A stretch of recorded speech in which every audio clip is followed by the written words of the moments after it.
नमस्कार, स्वागत है आपका नवभारत टाइम्स में। आपके साथ मैं हूं विनीत त्रिपाठी। आपने शंकराचार्य स्वामी अभिमुक्तेश्वरानंद सरस्वती जी का इसके पहले एक इंटरव्यू सुना था, जिसमें उन्होंने जितने सारे उन पर आरोप लग रहे थे एक एक करके सभी का उन्होंने खंडन किया, उसका जवाब दिया, उसके सबूत, उसके कागजात आम पूरे देश के सामने उन्होंने पेश किए थे। लेकिन बहुत सारे देश और दुनिया के अलग अलग मैसेज और व्हाट्सएप के जरिए मुझे बहुत सारे सवाल मिले दर्शकों के, श्रोताओं के, जिन्होंने ये कहा, ये पूछना चाहा कि दरअसल शंकराचार्य जी से आप एक सवाल जरूर पूछिए कि हिंदू धर्म के लिए, सनातन धर्म के लिए शंकराचार्य जी ने क्या किया। तो पहला मेरा जो सवाल यही है, जो हमारे दर्शक लगातार पूछ रहे हैं कि शंकराचार्यों का अपने हिंदू धर्म के लिए क्या योगदान रहा है।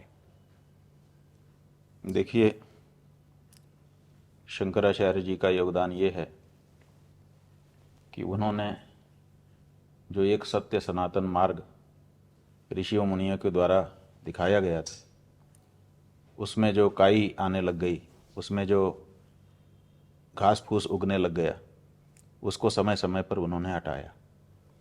हरित भूमि तृण संकुल समुझि पर ही नहीं पंथ, जिमि पाखंडवाद ते लुप्त हों ही सदग्रंथ। तुलसीदास जी की पंक्तियां हैं ये। वो कह रहे हैं वर्षा के बाद का वर्णन करते हुए कि जब वर्षा आती है तो जो पगडंडियां होती हैं, चलने के रास्ते होते हैं, वो साफ दिखाई देते हैं तो लोग उस पर चलते रहते हैं। लेकिन वर्षा काल आने पर क्या होता है कि घास उग जाती है, तो पगडंडियों की जगह पर भी घास उग करके सब एक जैसा हरा रंग कर देती है, पता ही नहीं चलता कि रास्ता कहाँ से था। तो तब कोई जानकार व्यक्ति आता है और वो आगे चलता है कि आओ यहाँ से है, और फिर उसके पीछे लोग चलने लगते हैं, फिर से पगडंडी जहाँ की तहाँ बन जाती है। तो जैसे भूमि पर ये घटना हर वर्षा में होती है, उसी तरह से कालखंड में एक युग में लगभग 10 साल 20 साल के बाद एक ऐसा कालखंड आता है जब फिर से काई जमने लग जाती है, जड़ता आने लग जाती है, सदमार्ग जो है वो लुप्त सा होने लग जाता है। तो ऐसे समय में किसी महापुरुष की आवश्यकता होती है जो आगे चल करके फिर से लोगों को सच्चा रास्ता बताता है कि असली रास्ता ये है, आप भ्रम में मत पड़िए, और फिर हो जाता है। तो जो सनातन मार्ग है, जो लाखों वर्षों से सृष्टि के आदि से चला आ रहा है, उसको ताज़ा रखना, हर समय के चलने वाले लोगों के लिए उसको स्पष्ट रखना, ये कार्य शंकराचार्य का है, गुरु परंपरा का है। और अपने अपने समय में शंकराचार्यों ने इस कार्य को किया है और आज भी कर रहे हैं।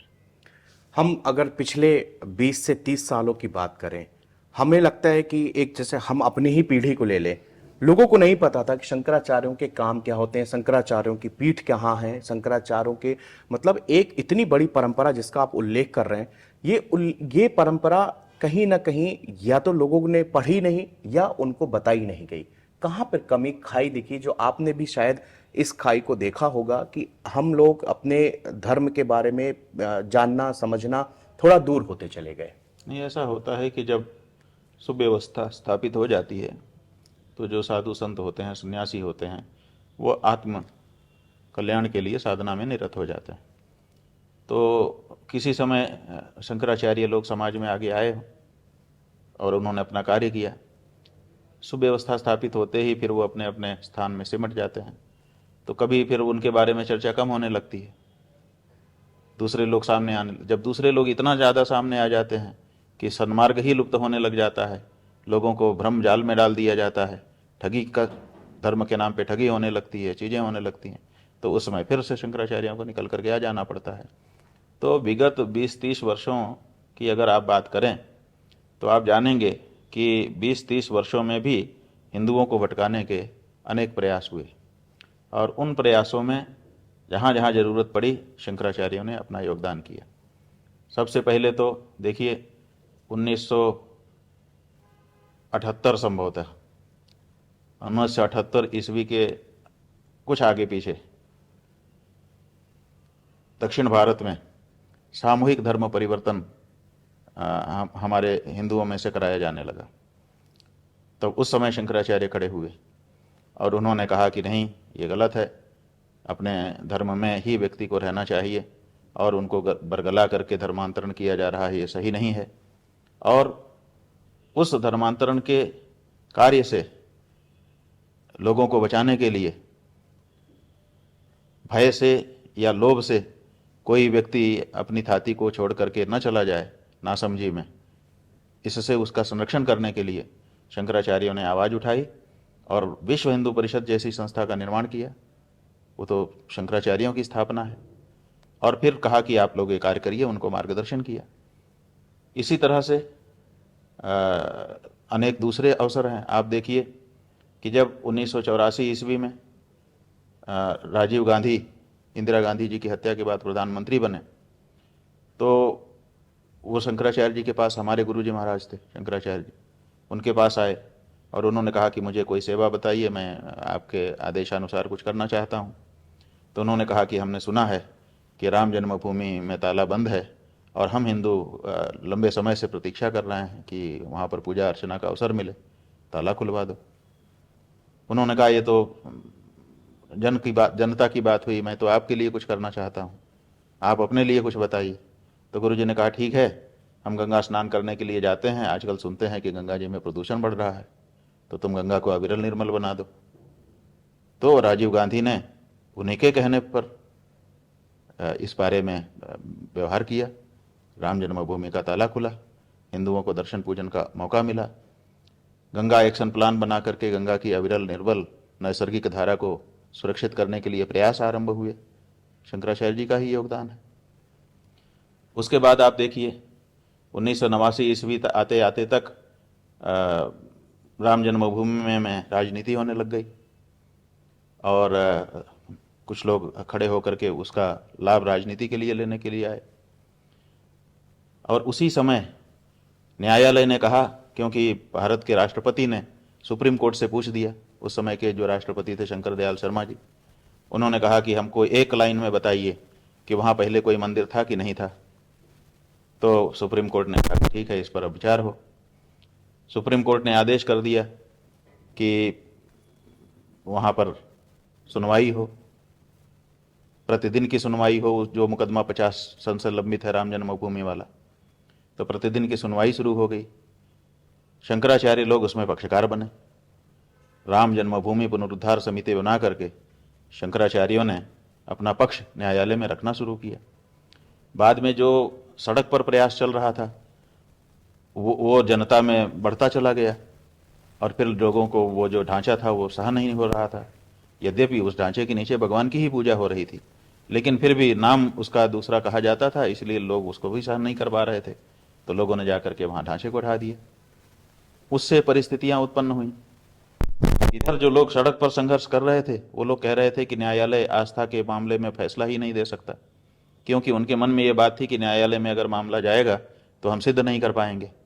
500 साल पुरानी बात है, कहाँ प्रमाण मिलेंगे, क्या होगा, कैसे होगा।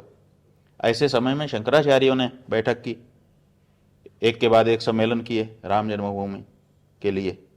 और सम्मेलन करने के बाद उन्होंने, चारों शंकराचार्यों ने मिल करके प्रस्ताव पारित किया कि हम न्यायालय में पक्ष रखेंगे और सारे प्रमाण देंगे, क्योंकि ऐसे जो मसले होते हैं वो हल्ला मचाने से तो निर्णीत होते हैं। चारों शंकराचार्यों की तरफ से हमारे गुरुजी महाराज ने बहुत ही दृढ़तापूर्वक सैकड़ों प्रमाण रखने पड़े, बहुत सारा धन भी लगाना पड़ा, बहुत सारा समय भी लगाना पड़ा, लेकिन वो सब किया उन्होंने और करके उन्होंने राम जन्मभूमि के मुकदमे को जीत लिया। एक तरह से राम जन्मभूमि में राम जी की विराजमान के पक्ष में फैसला जो आ गया तो पैरवी से आया, और वो पैरवी शंकराचार्यों ने की।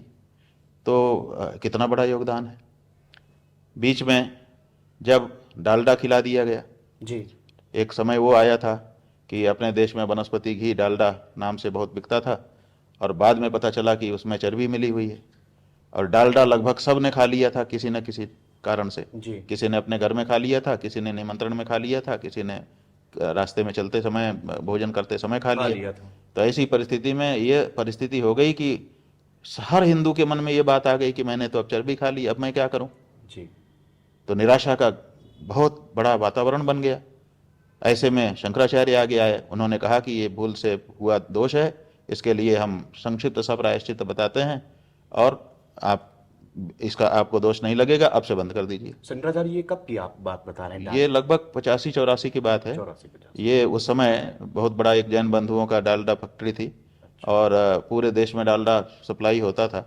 और बाद में वहाँ पर जब खाद्य विभाग ने छापा मारा तो वहाँ पर बहुत बड़ी मात्रा में चर्बी मिली, और वो पशुओं की चर्बी थी, और वो डालडा में मिला करके उस डालडा को बांटा जाता था। तो जनता के सामने ये प्रश्न उत्पन्न हो गया कि अगर हमने डालडा में चर्बी खा ली है तो अब हम हिंदू रह गए कि नहीं रह गए, क्योंकि हमारे यहाँ माना जाता है कि जो व्यक्ति गोमांस खा लेता है वो हिंदू नहीं रह जाता है। तो लोगों को ये भ्रम हो गया कि ये गाय की चर्बी तो नहीं थी, और गाय की चर्बी थी तो अगर हमारे मुंह में चली गई तो अब हम हिंदू रह गए कि नहीं रह गए। बहुत बड़ी समस्या उत्पन्न हो गई। तो ऐसी परिस्थिति में शंकराचार्य जी ने निर्णय दे दिया कि आपके साथ आपने तो चर्बी जान करके खाया नहीं है, और हम आपको संक्षिप्त सा प्रायश्चित बता रहे हैं, उसको करके आप शुद्ध हो जाइए और मन से ग्लानि को निकाल दीजिए। तो पूरा का पूरा हिंदू समाज ग्लानि से बाहर आ गया। इसी तरह से जहाँ आदिवासी इलाकों में जहाँ पे बहुत बड़े पैमाने पर धर्मांतरण हो रहा था, वहाँ पर शंकराचार्य ने भ्रमण किया, जा कर के गाँवों में कहा कि हम आ गए हैं। तो वहाँ के जो बुजुर्ग थे उन्होंने अपने धर्म में वापसी कर ली। बाद में जब ईसाई पादरी उनका आया तो बुलाया कि आओ सब लोग, तो नहीं गए। तो उसने पूछा कि क्या बात है, अब नहीं आ रहे हो? तो उन्होंने कहा कि अब हमारा पादरी आ गया। जब हमारा पादरी नहीं था तो हम आपका स्वागत करते थे, अब हमारा पादरी आ गया तो हम आपका स्वागत क्यों करें, हमारा अपना पादरी है, हमारे शंकराचार्य जी हैं। तो अनेक योगदान हैं शंकराचार्यों के। सबसे बड़ा योगदान देखिए ये है कि आज हिंदू समाज के पास किसी भी समय ये कहने का मौका है, अगर कोई भी उससे बात करने के लिए आता है कि हम तुम्हारा धर्मांतरण करेंगे, तुम्हारा धर्म अच्छा नहीं है, तुम्हारा धर्म ऐसा नहीं है, वैसा नहीं है, ये है वो है, तो हिंदू समाज किसी भी समय कह सकता है कि आप हमारे शंकराचार्य जी से बात करिए। शंकराचार्य जी पढ़ लिख करके तैयार होकर के बैठे हैं। किसी भी, जैसे आपकी सेना आपकी सीमाओं पर बैठी है, आप निश्चिंत होकर यहाँ सो रहे हैं कि अगर कहीं से कोई देश आक्रमण करेगा तो हमारी सेना तूल चटा देगी उसको। ऐसे ही धार्मिक मामले में, शास्त्रार्थ के मामले में, तर्क शक्ति के मामले में ये हिंदुओं के पास एक बहुत बड़ा बल है कि हमारे शंकराचार्य देश की चारों दिशाओं में, चार कोनों में बैठे हुए हैं, आवश्यकता पड़ेगी तो हर प्रश्न का जवाब वो दे देंगे। तो ये जो मनोबल, धार्मिक मनोबल शंकराचार्य उपस्थिति मात्र से बढ़ाते हैं, और इसके साथ निरंतर परिव्रजन करते रहते हैं, कभी भी एक जगह पे नहीं रुकते हैं, हर समय कहीं ना कहीं जाकर के प्रेरक उद्बोधन देते रहते हैं। तो इस तरह से उनके बड़े योगदान हैं। शंकराचार्य जी, लोगों के मन में, जैसे आप धर्मांतरण की बात कर रहे हैं, आपने बहुत सारे योगदानों का यहाँ पे जिक्र किया। मैं आपसे ये प्रश्न मेरा रहेगा कि जिस तरह आपने कहा कि जिस तरह बॉर्डर में हमारी आर्मी है, उसी तरह आप शास्त्रों के लिए, आपसे कोई भी कह सकता है कि हमारे धर्म के ये गुरु हैं, आप इनसे जाके साथ साथ कर सकते हैं, पूछ सकते हैं, बातें कर सकते हैं। लेकिन लोगों के मन में एक धारणा ये बनी हुई है कि जिस शंकराचार्य जी हैं, जिनकी एक बड़ी सी एक जिसमें आसन में वो विराजमान होते हैं, उनके बहुत सारे नियम होते हैं, हर आदमी उनसे मिल नहीं सकता, बात नहीं कर सकता, उनके पास में अब जाना बड़ा मुश्किल है, और एक अजीब धारणा बनी हुई है। लेकिन लोगों को जिस तरह आप बता रहे हैं कि हर आदमी ये कह सकता है मुखर होके कि जी हमारे शास्त्रों में ऐसा लिखा है, उनसे आप शास्त्रार्थ कर सकते हैं, या जो अभी आपने योगदान बताया, मुझे नहीं लगता कि शायद इससे पहले किसी ने इतने साफगोई के साथ में इन सब बातों पे, विषय पे कभी चर्चा भी की हो। तो इसका जिम्मेदार आप किसको मानते हैं, जो गैप बना? नहीं, कोई गैप नहीं है। ऐसा है कि हमने बताया ना कि जब एक बार मैदान में कोई आता है, ललकारता है, फिर शांति हो जाती है, फिर कुछ दिन तक कोई चुनौती नहीं देता है, फिर धीरे धीरे धीरे धीरे अनुपस्थिति का लाभ उठा करके फिर धीरे धीरे चुनौती बढ़ने लगती है। तो जब धीरे धीरे चुनौती आती है तो जो छोटे पंडित होते हैं, विद्वान होते हैं, वो लोग जूझते हैं, और फिर जब ऐसा लगता है कि अब किसी से नहीं संभल रहा है तो फिर से शंकराचार्य जी निकल के आ जाते हैं। तो चूंकि वो हर समय उपस्थित नहीं हैं, इसीलिए लोगों को लगता है कि दूर हो गए, लेकिन ज़रूरत के लिए तो हर समय वो तैयार बैठे हैं। आप किसी भी समय उनका स्मरण करेंगे तो वो आपके लिए उपलब्ध हैं। और जहाँ पर वो रहते हैं, वैसे तो अपने मठ में निरंतर वो रहते नहीं हैं, निरंतर आप जनता के बीच में ही वो रहते हैं, अपनी सनातनी जनता के बीच। और जो जानकार हैं वो उनका दर्शन स्पर्श करते रहते हैं, उनकी पूजा अर्चना करते रहते हैं, उनसे उपदेश ग्रहण, प्रेरणा ग्रहण करते रहते हैं। स्वामी जी तो कोई भी शंकराचार्य प्रतिदिन अपनी सनातनी जनता के लिए उपलब्ध है।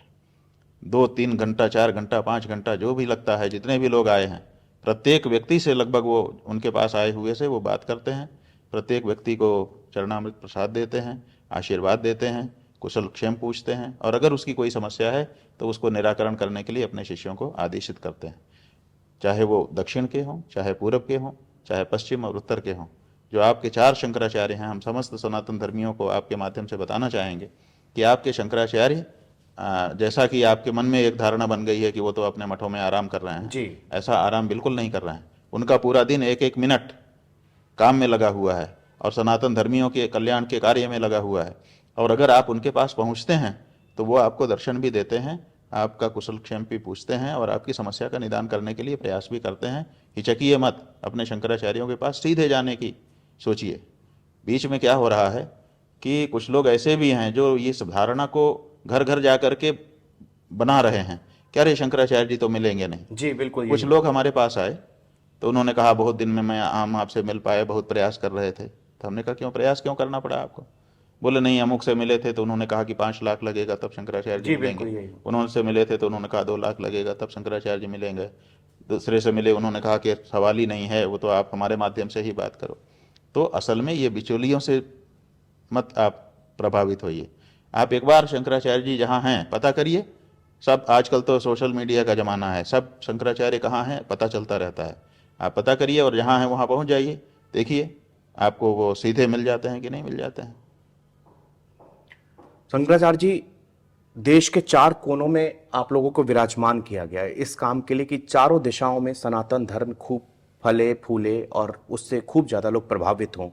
लेकिन क्या वास्तविकता में आपको लगता है कि पूरे देश में सनातन धर्म को हर तरफ फैलाया गया, उसकी किताबों के बारे में बताया गया, लोगों को अपने ग्रंथों के बारे में, अपने वेदों के बारे में, अपने उपनिषदों के बारे में, क्या ऐसी कोई शिक्षा पद्धति के बारे में आप लोगों ने सोचा कि बचपन से ही हमको अपने बच्चों को अपने ग्रंथों को बताया जाए, या स्कूलों में कोई ऐसी व्यवस्था, या कभी आपने किसी डिप्लोमेट से या किसी बड़े राजनेता से मिले हों, अपनी ये बात रखी हो कि एजुकेशन पॉलिसी में ऐसी चीज़ें लाई जाएं जिसको हम अपने धर्म के बारे में अपने को जाने? क्योंकि मैं देख रहा हूँ बहुत बच्चों को, छोटे छोटे बच्चों को अपने ग्रंथों के बारे में नहीं पता। छोटे बच्चों को तो छोड़िए, आज बड़ी हम लोगों की जनरेशन में लोगों को नहीं पता कि क्या यहाँ से जो है हमारे क्या ग्रंथ हैं, क्या हमारे उपनिषद हैं, कौन हमारे शंकराचार्य हैं, हम किस पीठ में, हमारा क्या। तो इस सब बारे में क्या कभी एजुकेशन को भी आप एक प्रायोरिटी बनाते हैं? देखिए, हम लोग अपनी पद्धति को ज़्यादा प्रश्रय देते हैं और वो पद्धति है गुरुकुल पद्धति। पहले हमारे देश में गुरुकुल पद्धति ही चलती थी और गुरुजन ही बच्चों को शिक्षा देते थे। हमारे यहाँ विद्या पढ़ाई जाती थी, इसीलिए जहाँ वो पढ़ाई जाती थी उस जगह को विद्यालय कहते थे। विद्या क्या है? 14 शास्त्रों का समन्वय। पुराणं न्याय मीमांसा धर्मशास्त्रांग मिश्रिता वेदास्थानानि विद्यानाम धर्मस्य च 14। 14 को मिला करके 14 ग्रंथ हैं, उनको मिला करके विद्या शब्द से कहा जाता है। उसमें 4 वेद आ जाते हैं, 6 वेदांग आ जाते हैं और फिर पुराण, न्याय, मीमांसा और तर्कशास्त्र। ये हमारा सिलेबस है गुरुकुल का। तो हमारे यहाँ जो पढ़ने के लिए बच्चा आता है, हम उसको ये 14 ग्रंथ पढ़ाते हैं और इन 14 ग्रंथों में पढ़ लेने के बाद, निष्णात हो जाने के बाद व्यक्ति को जीवन का व्यवहार भी आ जाता है और जीवन का दर्शन भी आ जाता है। उसका जीवन सर्वांगीण रूप से विकसित हो जाता है। आजकल जो पढ़ाई हो रही है नई शिक्षा नीति आदि के माध्यम से, उसमें आपको किसी काम के लिए तैयार किया जाता है कि पहले अक्षर ज्ञान कराएंगे और फिर एक कार्य विशेष के लिए आपको तैयार कर लेंगे। जैसे उन्होंने कहा था कि हम क्लर्क तैयार करेंगे, तो क्लर्क तैयार कर रहे हैं। लिखा पढ़ी करने के लिए कैसे ड्राफ्टिंग की जाए बस उतना ही जानता है लड़का, बस वही कर रहा है। कलेक्टर भी बन जा रहा है, कमिश्नर भी बन जा रहा है, असल में क्लर्क है, क्योंकि रोज उसको 50 चिट्ठी पढ़ना है, 50 चिट्ठी भेजना है। दिन भर इनकी रिपोर्ट इनको भेजो, इनकी रिपोर्ट इनको भेजो, ये लेटर आया तो कवरिंग लेटर लगा करके भेजो। क्लर्कियल ही काम हो रहा है। तो हमारी जो शिक्षा थी वो जीवन को हर कोण से विकसित करने की शिक्षा थी और हम उसको देते थे और इसीलिए हमारे देश का व्यक्ति बहुत विकसित होता था, दार्शनिक रूप से, आंतरिक रूप से बहुत पुष्ट होता था और किसी भी परिस्थिति का सामना करने के लिए तैयार होता था। अब उसी शिक्षा पद्धति को हम लोग प्रश्रय देते हैं। अगर जो नई शिक्षा पद्धति चल रही है इसमें हम अपनी बात को डालना चाहें तो उसके लिए संविधान की धारा अनुमति नहीं देती है। 30A वो कहती है कि अल्पसंख्यक केवल अपने धर्म को पढ़ा सकता है, बहुसंख्यक पढ़ा ही नहीं सकता भारत में। तो ऐसी परिस्थिति में जहाँ जिस मंत्री आया, कोई ऑफिसर आया, कोई बहुत बड़ा विद्यालय के संचालक आए, तो हम लोग उनको थोड़ा बहुत प्रेरणा देते हैं, तो वो थोड़ा बहुत उसमें डाल सकते हैं। 2 पाठ उसमें प्रार्थना के डाल दिए, इससे ज़्यादा वो भी नहीं कर सकते हैं। तो हम चाहते हैं कि गुरुकुल पद्धति जो है इसको फिर से पुनर्जीवित किया जाए, क्योंकि जब तक गुरुकुल पद्धति थी तब तक भारत विश्वगुरु था, और जब से गुरुकुल पद्धति नष्ट हुई है, नई शिक्षा नीति इंडियन एजुकेशन एक्ट आया है, तब से भारत का जो गुरुत्व था वो समाप्त हो गया है। तो ऐसी परिस्थिति में गुरुकुल शिक्षा पद्धति के उन्नयन के लिए शंकराचार्यों के द्वारा कार्य किए जा रहे हैं और धीरे धीरे उसके प्रभाव निकल करके आएंगे। अभी हम भी हमारे ब्रह्मलीन गुरु जी महाराज के आदेशानुसार उन्होंने जाते जाते हमको आदेश किया कि 10,000 बच्चों का एक परिसर गुरुकुल का बनाओ और वहाँ पर शिक्षा दो। क्यों? क्योंकि भारत भारत ही नहीं रह जाएगा। वो कहते थे कि भारत जो है, हमने, वो स्वतंत्रता संग्राम सेनानी भी थे, तो वो कहते थे कि अगर हमको पता होता कि आज़ादी के बाद भारत ऐसा बन जाएगा जैसा अब बन गया है, तो हम स्वतंत्रता संग्राम में भाग न लेते। हम तो समझते थे कि हमारा भारत वही दिव्य भारत होगा, जगत गुरु भारत होगा। तो उनका मानना था कि जो गुरुकुल की शिक्षा पद्धति को पुनर्जीवित किया जाना चाहिए, तो उन्होंने हमको आदेश किया। वो कह रहे थे कि भारत इंडिया बन गया, अब न्यू इंडिया बन रहा है, आगे और पता नहीं क्या हो जाए, लेकिन भारत में भारतीयता समाप्त हो जा रही है। तो भारत में भारतीयता भी तो बची रहे, इसके लिए किसी न किसी को प्रयास करना चाहिए। तो गुरुकुल पद्धति को पुनर्जीवित करो, तो हम लोग वो कर रहे हैं, उसकी दिशा में आगे बढ़ रहे हैं। तो और आपके इसी गुरुकुल में तरह से बच्चे, बाकी शंकराचार्यों के यहाँ भी इस बारे में गहराई से कार्य हो रहा है। आपके गुरुकुल में 10,000 बच्चे मतलब पढ़ रहे हैं अभी अभी तो 10,000 नहीं पढ़ रहे हैं, अभी तो सब मिला दें तो लगभग 2-2.5 हज़ार हो चुके हैं, लेकिन जल्दी ही 10,000 बच्चों का तो क्या परिसर भी आरंभ हो अभिभावक जाएगा। गुरुकुल में बच्चों को डालने के प्रति आप देख रहे हैं कि वो संजीदा हैं? नहीं, पहले तो नहीं आ रहे थे, लेकिन जब से बच्चे पढ़ करके हमारे निकलने लगे, अभी तो बहुत, अभी तो लाइन है, वेटिंग लिस्ट है, बहुत से लोग प्रार्थना कर रहे हैं कि हमारे बच्चे को भी लीजिए, हमारे को भी लीजिए। तो अब लोगों के मन में ये बात आई है, थोड़ा सा इस बारे में लोगों का मन खुला है, फिर से लोग चाहते हैं, क्योंकि जो पाश्चात्य संस्कृति आई है उससे जो हमारा परंपरागत जीवन है वो कहीं ना कहीं विखंडित हुआ है। तो जो अभिभावक हैं उनको भी इस बात का पता चल रहा है कि नई शिक्षा नीति में अगर हम बच्चे को पढ़ाएंगे तो हमारा बच्चा हमारे हाथ से निकल जाएगा। और वो जो परंपरागत था, जो श्रद्धा भाव होता था, जो सेवा का भाव होता था, जो समर्पण का भाव होता था, वो सब तो हमारी शिक्षा पद्धति से ही बच्चों में आएगा। तो इस दृष्टि से अब बहुत सारे लोग ऐसे नहीं जो विपन्न हैं, उनके पास संसाधन नहीं है, वही केवल गुरुकुल में पढ़ाएंगे बच्चों को, ऐसी बात नहीं है।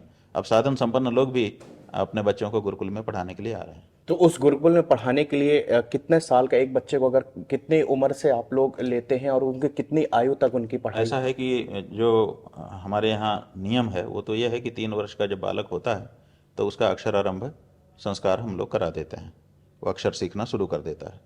लेकिन अक्षरारंभ करके मात्रा जोड़ना, अक्षर शब्द लिखना, वाक्य लिखने तक का जो काम है वो घर में माता पिता के द्वारा ही उसकी शिक्षा हो जाती है।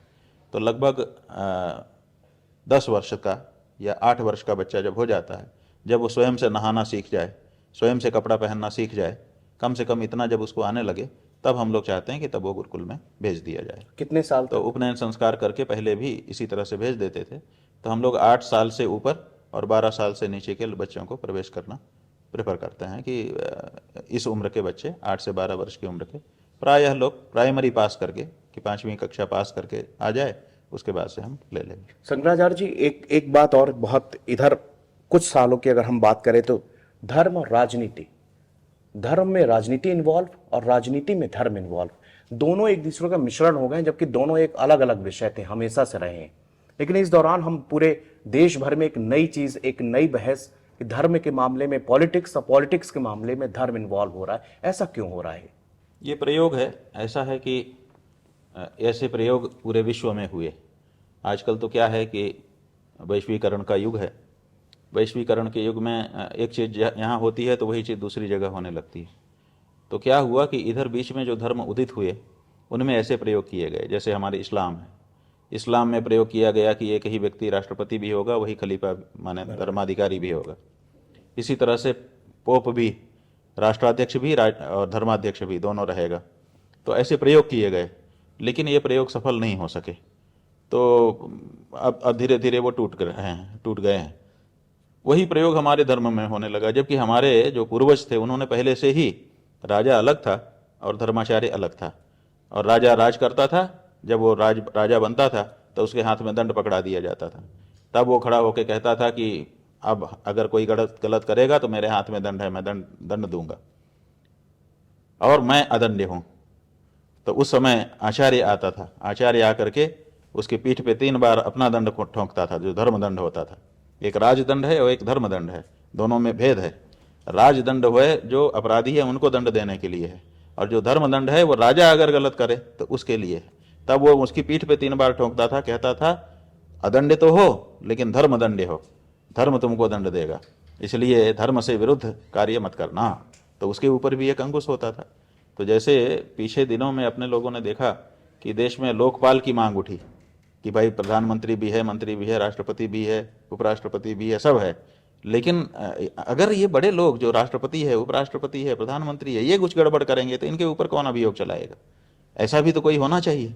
तो लोकपाल की मांग हुई, बहुत बड़ा आंदोलन हुआ जी, अन्ना हजारे के हजारे नेतृत्व में, आपको जी, याद हो। बिल्कुल। लेकिन ये व्यवस्था अपने हिंदू धर्म में पहले से बनी हुई है कि यहाँ पर जो हमारा आचार्य होता था, धर्माचार्य, राजपुरोहित, वो उसको पहले से ये अधिकार था कि अगर राजा के कदम इधर उधर होने लगे तो वो धर्म का हवाला दे करके उसको सही कर दे।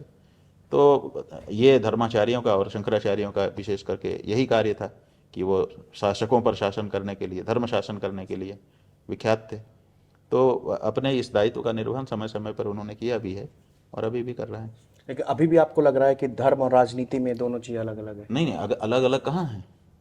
ये तो प्रयोग हमने बताया ना कि ये धर्म और राजनीति को एक साथ करने का प्रयोग शुरू हो गया, और प्रयोग ये हुआ कि हम भी यही करेंगे।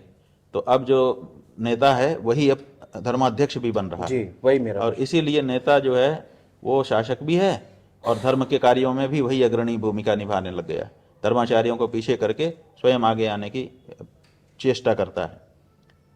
तो लेकिन ये प्रयोग बहुत सफल तो नहीं है, और इसके जो दुष्परिणाम है वो आ रहे हैं। इसी तरह से जो संत हैं वो भी राजनीति में जाने लग गए। जी, तो इससे लोगों के मन में समस्या हो गई। पहले जो है संत का एक सम्मान था, संत वेश का एक सम्मान था, लोग उसके चरणों में बैठते थे। आप देखिए, हमने तो आपको ऑफर किया कि आप कुर्सी ले लो, जी, लेकिन आपने ये चौकी पकड़ी जी, कि नहीं नहीं ऐसा नहीं, हम अपनी मर्यादा से रहेंगे। ये हमारे देश का संस्कार है।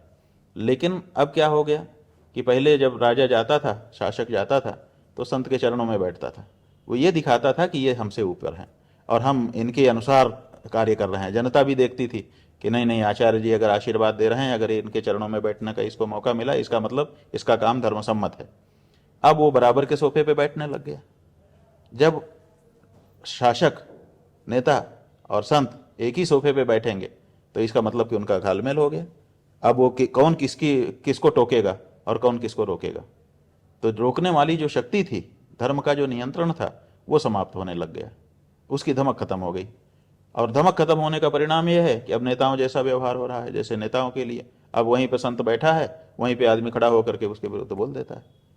तो ये जो एक मर्यादा का बंधन था, एक जो आंखों का तरेर देना, कभी कभी बहुत बड़ा शासन होता था, वो समाप्त हो गया।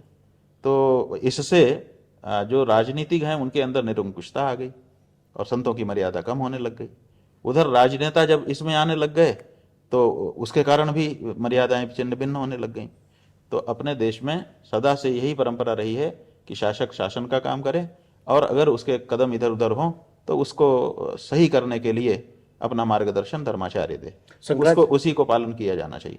शंकराचार्य जी, हमारे देश के अंदर बहुत सारे ऐसे कथावाचक पंडित, अभी आपने पिछले दिनों हाथरस की घटना सुनी होगी जिसमें एक भगदड़ हुई, सैलाब था लाखों लोगों का, और उसमें भगदड़ मच गई कि ग्राउंड रिपोर्ट कर रहा था, मेरे आंखों से आंसू, शंकराचार्य जी लाशें ऐसी पड़ी हुई थी, मतलब आप, विभत्स सीन था, हाईवे के 1 किलोमीटर तक छिन्न भिन्न लाशें चारों तरफ दिख रही थी।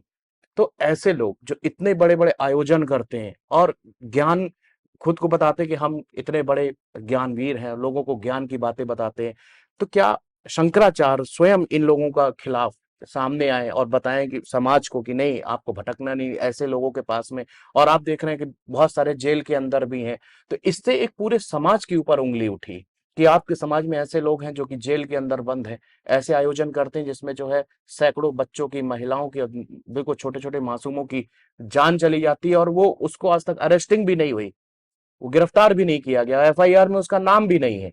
तो ये सब जब हम लोग सुनते हैं और देखते हैं तो बड़ी पीड़ा भी होती है और सोचते हैं कि कहाँ हम लोग किस किस तरफ जा रहे हैं।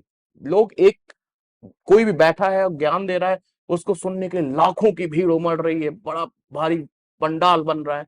लेकिन मैं हम मेरा सवाल है कि शंकराचार्य इस धर्म के ये क्षय जो हो रहा है लगातार, इसको रोकने में क्या अब कुछ स्टेप उठाने चाहिए? क्या आप लोगों को करना चाहिए कि एक साथ आके बताएं कि नहीं ये गलत है, ऐसा आप लोग मत करिए, इनको सुनिए, आपको सुनना है कैसे करिए?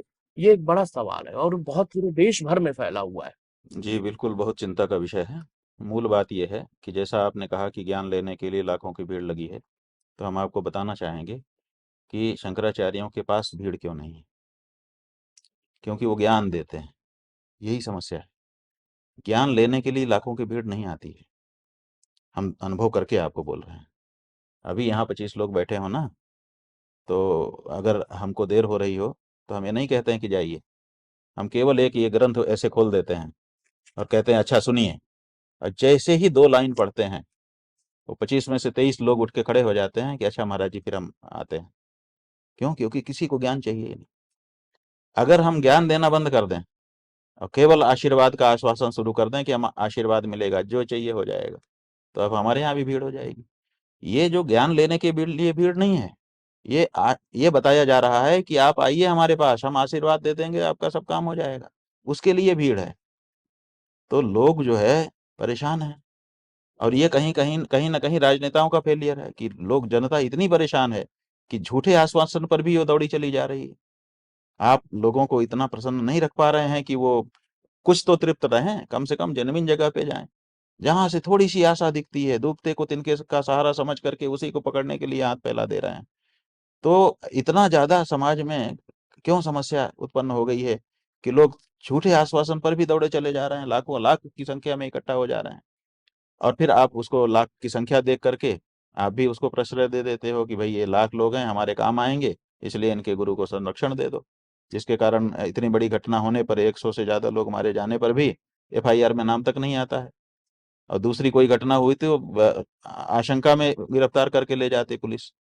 तो इसका मतलब ये है कि जनता बहुत परेशान है, और उसको कोई भी अगर सब्ज बाग दिखा देता है कि तुम धूल ले लो हमारे चरणों की, जी या जी। हमारे यहाँ से आशीर्वाद ले लो, या ये कर लो ये कर लो, उतने से तुम्हारा काम बन जाएगा, तो लाखों की संख्या में आने को जनता तैयार है।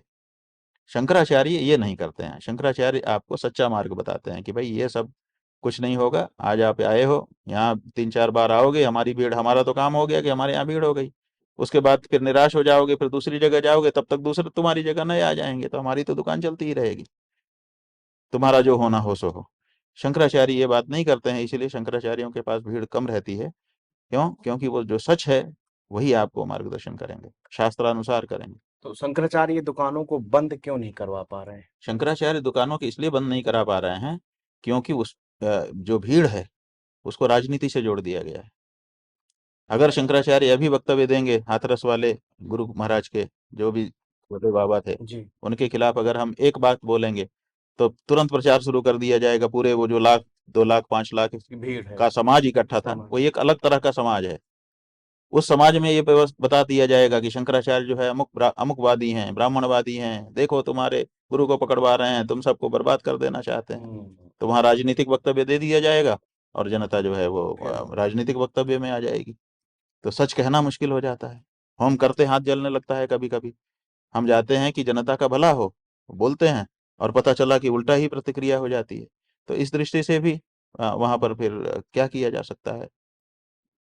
तो उतने दृढ़ता के साथ नहीं खड़े हुआ जा सकता। केवल हम लोगों ने वक्तव्य दिए, जी। अन्यथा हम वहां पहुंचते, बिल्कुल। पहुंच करके मांग करते कि भाई ये निकालो। तुरंत इस पे ट्रायल करो, 126 लोग मरे हैं, कोई कम मरे हैं। लेकिन इतनी हिम्मत से हम नहीं कह पाते हैं।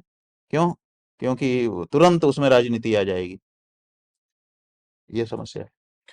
बहुत बहुत शुक्रिया शंकराचार्य जी, आपने तमाम विषयों पर यहाँ पर अपना समय दिया। आपके पास आज समय कम है, लेकिन आज जिन सवालों के जवाब शायद अब तक कभी भी मैंने टेलीविजन के इतिहास में या किसी भी इंटरव्यू में आपने इन सवालों के जवाब शायद ही किसी शंकराचार्य से सुने होंगे, जितने इन्होंने हर पद्धति के बारे में, सनातन धर्म के बारे में, हिंदू धर्म के बारे में, धर्मांतरण के बारे में, और ऐसी जो दुकानें लगी हुई हैं जहां पर लाखों की भीड़ एक उम्मीद लेके जाती है, लेकिन हाथ लगती है तो सिर्फ मौत। हाथरस के गवाह हम सब हैं, और उस पीड़ा को हम लोगों ने जितनी निकटता से देखा है उसको हम हर पल कभी भी महसूस करते हैं। तो बहुत बहुत शुक्रिया जी शंकराचार्य जी, हमारे साथ में आपने बातचीत की, इसके लिए बहुत शुक्रिया। कभी भी जब भी आपको सनातन धर्मी जनता की किसी भी बात को हमसे पूछना हो, वो डायरेक्ट आने में अगर उनको दिक्कत हो, आपके माध्यम से पूछ सकते हैं, हम सदा उपलब्ध मिलेंगे। जी शंकराचार्य जी। नारायण।